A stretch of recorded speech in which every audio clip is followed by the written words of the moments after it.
البدع والأهواء، أهل البدع العقائدية وأهل البدع السياسية. نقول بيننا وبينكم السلف، بيننا وبينكم الكتب، كان فيقول البدع بيننا وبينكم. Bismillahirrahmanirrahim.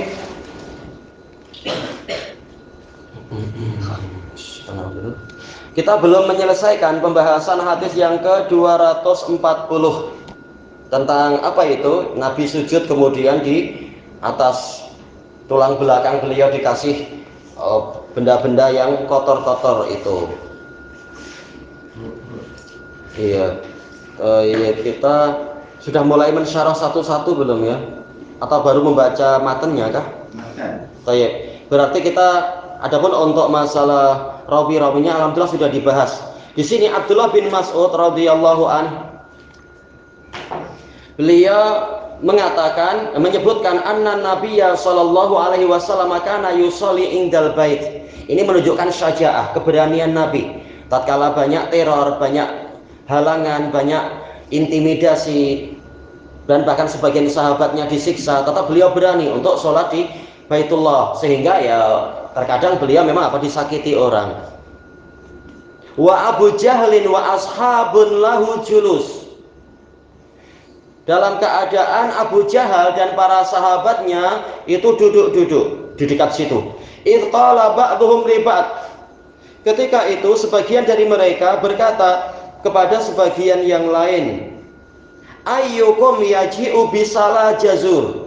Ada khilaf tentang makna salah jazur. Sebagian mengatakan salah ini umum, isi perut. Yang lain mengatakan salah ini bagian yang untuk menghasilkan anak, yaitu mungkin bagian rahim dan sebagainya. Jazur yaitu unta yang disembelih. Bani fulan, milik Bani fulan. Fayadha'uhu ala dhahri Muhammad. Kemudian dia meletakkannya di atas tulang belakang Muhammad idza sajad, apabila dia sujud. Famba'atsa asqal qaum. Maka orang yang paling celaka dari kaum itu bangkit. Dijelaskan oleh Al-Hafidz Ibnu Hajar, ini menunjukkan bahwasanya walaupun mereka semua berkongsi, berserikat di dalam dosa karena saling memerintah dan saling menyemangati untuk berbuat jahat, tetapi al-mubashir lahu dzambun a'zam, yaitu pelakunya secara langsung dosanya yang paling besar. Makanya di sini dikatakan asqa. Jelas mereka semua kaum yang celaka, ingin menyakiti Nabi. Namun dikatakan di sini yang bangkit untuk meletakkan benda itu ke badan Nabi, ini dikatakan asqa, yang paling celaka. Berarti dosanya memang bertingkat-tingkat. Yang paling langsung menyakiti Nabi itu yang paling berdosa, walaupun semuanya berdosa. Al-qaum alal khilaf, sebagian ulama mengatakan yaitu asqa Quraisy, orang paling celaka dari Quraisy. Tapi Al-Hafidz mengatakan yang lebih tepat adalah al-qaum adalah Ibnu Abu Jahal dan teman-temannya itu. Jadi bukan semua, tapi rombongan itu, karena mereka-mereka ini yang saling berbicara untuk menyakiti Nabi, bukan keumuman Quraisy. Dan siapa orang ini? Dilihat dari, kalau kita kumpulkan riwayat-riwayatnya, yang dirajihkan oleh Al-Hafidz adalah Uqbah bin Abi Mu'aid. Inilah orangnya, Uqbah bin Abi Mu'aid dia. Jadi bukan Abu Jahal, walaupun bukan mustahil Abu Jahal juga ya jelas ikut memerintah, tetapi yang melaksanakannya namanya Uqbah bin Abi Mu'aid. Ini yang paling celaka. Abu Jahal dan Abu Lahab itu Lain. Abu Jahal matinya di perang Badar, Abu Lahab matinya setelah perang Badar. yang pakcik. Nah, dua-duanya pakcik. Dua-duanya pakcik. Kalau Abu Jahal ini, jangan lupa namanya adalah Amr bin Hisham, saudara dari Al-Harits bin Hisham.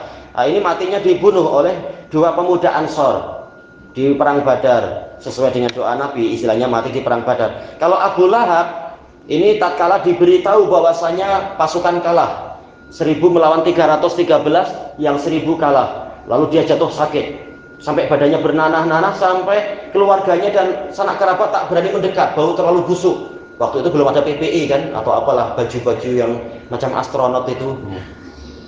Nah, maka mereka terpaksa melayani dari jauh. Kemudian dia mati, baunya semakin busuk. Akhirnya mereka tak mampu untuk menguburkan dia sebagaimana mestinya, padahal dia bangsawan. Akhirnya ditolak-tolak pakai kayu dari jauh.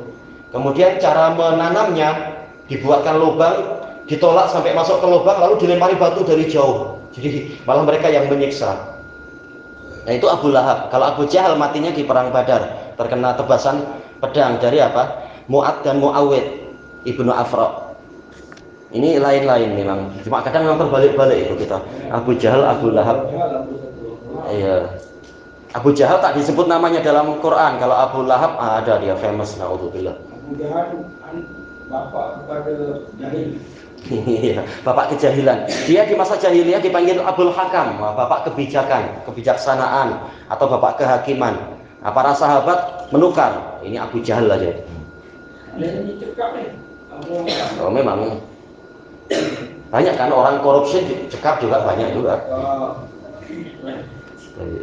Dia banyak triknya. Iya betul, memang dia hebat tapi untuk kejahatan. Kemudian dikatakan di sini faja abih, ini di dalam ilmu balaghah dikatakan hadzf, ada penghapusan, atau dikatakan irsal, yaitu melompat.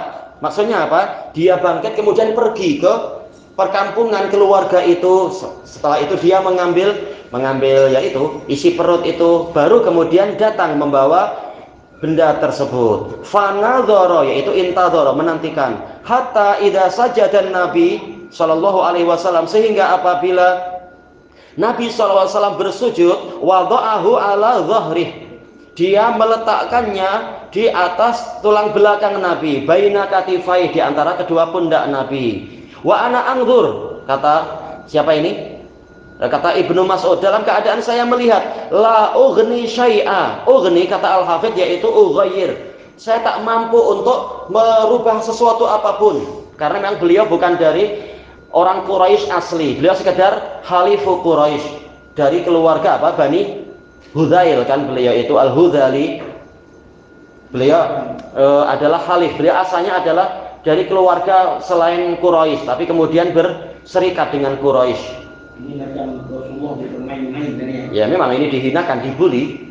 Iya, Rasulullah dibully. Ibnu Mas'ud tak mampu apa-apa waktu itu. Laukana liman'ah, iya dipermainkan. Seandainya laukana liman'ah, mana'ah. Ada dua qiraah kata Al-Hafidz, namun yang terbaik nonnya di fathah, mana'ah. Seandainya saya memiliki keluarga yang mampu melindungi, sehingga apa?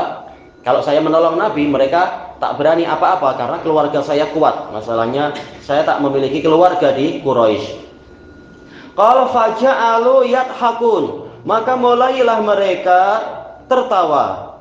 Yuhilu ba'dhum ala ba'd, dalam qiraah yang lain yamilu ba'dhum ila ba'd, yaitu condong, saking kuatnya gelak sampai apa, condong kanan kiri dan sebagainya. Kalau yang dalam riwayat ini yuhilu, yaitu menunjuk. Maksudnya menunjuk apa? Kata Al-Hafidz, ini kamu yang buat, kamu yang buat tadi. Padahal mereka sama-sama tahu, mereka kongsi di dalam perintah, walaupun yang berbuat satu orang. Ya, iya jadi lawak. Naudzubillah. Orang sholat malah untuk lawak, dianggap sebagai lawak. Tayyib, wa Rasulullah sallallahu alaihi wasallam sajidun la yarfa'u ra'sah. Dalam keadaan Rasulullah SAW bersujud, beliau tidak mengangkat kepalanya. Ini yang menjadi sisi pendalilan Imam Bukhari di dalam bab ini, yaitu Rasulullah tidak kemudian membuang benda tadi. Kalau ini memang najis dan membatalkan sholat, mestinya dibuang. Yang lain mengatakan boleh jadi belum turun wahyu, karena ini masih di Makkah, masih di awal-awal pensyariatan sholat. Sementara masalah yang terkait dengan Jibril datang kemudian memberitahu Nabi, sesungguhnya di slipper Anda, di alas kaki Anda ada najis, kemudian Nabi melepaskannya langsung. Ini di Madinah, tatkala mereka sudah sholat di Madinah berjamaah. Maka boleh jadi memang belum turun wahyu. Baik, ini apabila ditetapkan benda tadi najis, dan memang kemungkinan besar itu najis karena hasil sembelihan ahli jahiliyah ini adalah jadi bangkai, dan bangkai itu najis. Hatta ja'athu Fatimah. Disebutkan dalam riwayat yang lain ada orang yang melihat kemudian cerita ke putri Nabi Fatimah, dan pada waktu itu Fatimah belum balik dia. Fatimah adalah anak dari Nabi dengan siapa? Khadijah. Tayyib. Fatarahat an dhahri. Fatimah datang kemudian dia membuang itu dari tulang belakang Nabi. Kata Al-Hafidh ini menunjukkan keberanian Fatimah padahal dia masih kecil dan dia ini perempuan. Kalau Ibnu Mas'ud tak berani dan ada udzur, boleh jadi dipukuli. Sementara Fatimah tak peduli, tak kisah apakah saya dipukul atau tak dipukul, ini bapak saya, menghina bapak saya, kena kalian. Makanya dalam riwayat yang lain langsung Fatimah mencaci maki mereka, walaupun ini adalah pangkat siapa? Pangkat datuknya, dicaci maki datuknya itu. Jelas kalau ini pakciknya Nabi, bagi Fatimah adalah datuknya. Menghina ayah saya, kena kalian. Ini kata Al-Hafidh menunjukkan keberanian Fatimah radhiyallahu anha. Ibu masuk tuh tak berani. Ya, kadang wanita lebih berani dari kita. Karena apa? Terkadang musuh mukul laki-laki, kalau perempuan mereka malu. Tapi itu kita banyak berpikir, perempuan tak berpikir langsung aja dalam kebaikan. Tunggu kepala pecah. Betul. Nanti dalam perang Badar itu baru ada pembalasan. Mukminin membalas orang kafir. Kemudian dikatakan di sini farafa'a ra'sah. Dijelaskan dalam riwayat yang lain, Nabi melanjutkan sholatnya sampai selesai baru mengangkat kepala. Kalau dalam sholat tak boleh mengangkat kepala, kecuali itu bagian dari sholat. Summa qala, setelah itu beliau berdoa, Allahumma alaika bi Quraisy, yaitu apa? Uqubatahum, yaitu ya Allah, saya serahkan kepadamu hukuman untuk orang Quraisy. Ini lafaz umum. Salah samarot sebanyak 3 kali. Dalam riwayat yang lain ada tambahan kalimat kana idza da'a salasan. Nabi apabila berdoa, beliau berdoanya adalah 3 kali. Kata Al-Hafidh ini menunjukkan disunnahkannya berdoa itu mengulang 3 kali. Jangan hanya sekali lalu belah, tapi doa diulang-ulang, minta terus-menerus. Allah Maha baik dan Maha menyukai orang banyak-banyak mohon kepadanya. Fasyaqqa alaihim, maka doa Nabi itu menyusahkan mereka. Oh, ternyata tahu takut pula. Tadi cari masalah. Idda'a alaihim, karena Nabi mendoakan kecelakaan atas mereka. Kata Al-Hafidh ini menunjukkan yaitu apa? Pentingnya doa orang yang terdolimi. Sampai-sampai apa? Orang kafir pun takut kalau terkena doa. Makanya kalau di Yaman, walaupun ya orang lain-lain, tapi kadang kita minta ini, minta itu, minta hak kita, tak dibiarkan, dibiarkan, orang tak ambil berat. Tapi tatkala bilang saya akan mendoakan kepadamu semoga kamu celaka, jangan. Baru takut dia. Nah, masih tahu ini doa bahaya ini. Doa ini belum selesai ya? Belum selesai sholat. Sudah, kata Al-Hafidh sudah. Makanya Nabi mengangkat kepala, istilahnya sudah selesai. Iya, Nabi melihat orang-orang itu, kemudian tahu, oh ini fulan. Iya, selesai, salam. Makanya beliau mengeraskan suara sehingga orang-orang tahu. Sementara kalau dalam sholat, kalau bukan doa kunut, kita bukan disyariatkan doanya itu keras-keras. Nanti kalau begini datang sampai itu kan boleh. Boleh, cuma Nabi belum diperintah untuk itu. Nabi cuma apa? Di kesempatan berikutnya, tatkala beliau disakiti oleh Abu Jahal, langsung beliau ambil kerah bajunya Abu Jahal, aula laka fa'aula. Lalu turun ayat itu. Turun surat apa itu? An-Najm itu. Apa? Kenapa?